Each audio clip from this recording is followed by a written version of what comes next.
Bonjour et bienvenue sur le podcast de la chaîne. Et aujourd'hui, en fait, je vais aborder un sujet qui est un peu global, un peu méta, en fait. C'est la présence, en fait, pour votre audience. C'est-à-dire que beaucoup de gens me disent, mais comment me créer une audience? Comment je vais pouvoir aller chercher des gens? Je peux pas faire de la publicité, je peux pas faire ceci, je peux pas faire cela. Et moi, la question que je leur pose, c'est qu'est-ce que vous apportez à votre audience? À quelle fréquence? À quel rythme? Est-ce que vous le faites une fois par mois, une fois de temps en temps? Ou est-ce que vous le faites de manière régulière? Est-ce que vous êtes engagé envers votre audience, même si elle est petite? Car finalement, ce qui va compter, c'est votre omniprésence. Plus vous allez apporter de la valeur et surtout apporter de la valeur sans retenue à votre audience, plus vous allez les aider, plus vous allez leur permettre de pouvoir passer un cap. Et si elles passent un cap avec vous, elles vous recommanderont. Le bouche à oreille sur Internet fonctionne. À part que c'est pas du bouche à oreille directement comme on l'entend, mais c'est un partage, c'est un commentaire, c'est quelque chose qui va nourrir en fait l'algorithme de YouTube, de Facebook ou de iTunes.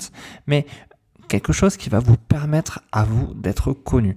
Et finalement, ce bouche à oreille, c'est tout simplement en apportant de la valeur. Parce que on n'a pas souvent, surtout quand on fait du podcast ou de la vidéo ou autre, les gens directement, on les a soit avec du délai, soit on a des haters. C'est pas forcément facile de se positionner, mais si vous êtes sincère dans ce que vous apportez et si la valeur intrinsèque de ce que vous donnez est vraie, petit à petit, votre audience va s'habituer à vous, va revenir, va venir chercher vos conseils, va vous poser des questions. Comme simplement en leur demandant. Vous voyez bien que moi, à chaque fin de podcast, je vous dis, dites-moi en commentaire ce que vous en avez pensé, posez-moi la question, dites-moi ce que vous souhaitez voir.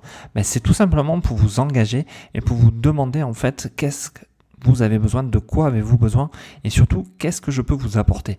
Parce que finalement, je fais pas que ça que pour moi. Je fais pas ça juste pour mon ego personnel de dire que j'ai 200 ou 300 podcasts sur Internet. Non, l'idée c'est d'aider. Mon but premier, mon idée première, même si vous trouvez peut-être pas ça parfait, même s'il y a peut-être des virgules qui vous vont pas, mais mon idée première est de vous aider. Et donc pour vous aider, j'ai trouvé qu'une solution, c'est de vous fournir un maximum de valeur sur des sujets totalement divers, qui vont en fait du business jusqu'à la confiance en soi, sur le développement personnel, mais c'est des points qui, les uns associés aux autres, vont vous permettre de grandir.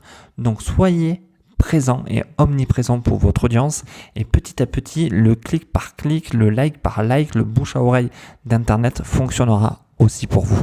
Je vous le rassure, mais prenez le temps d'être productif, d'être apporteur de solutions pour votre audience et d'être force de valeur ajoutée. J'espère que ce petit point, cette petite réponse aux questions, comment faire pour grandir notre audience, va vous aider, j'espère. Et sur ce, n'hésitez pas à partager, à commenter et à liker. Vous voyez, je l'ai dit, à commenter, à mettre un petit pouce sur la vidéo, sur le podcast, sur YouTube et de me laisser un commentaire, je le retiens encore une fois, et d'activer la petite cloche. Allez, je vous dis à bientôt. Au revoir.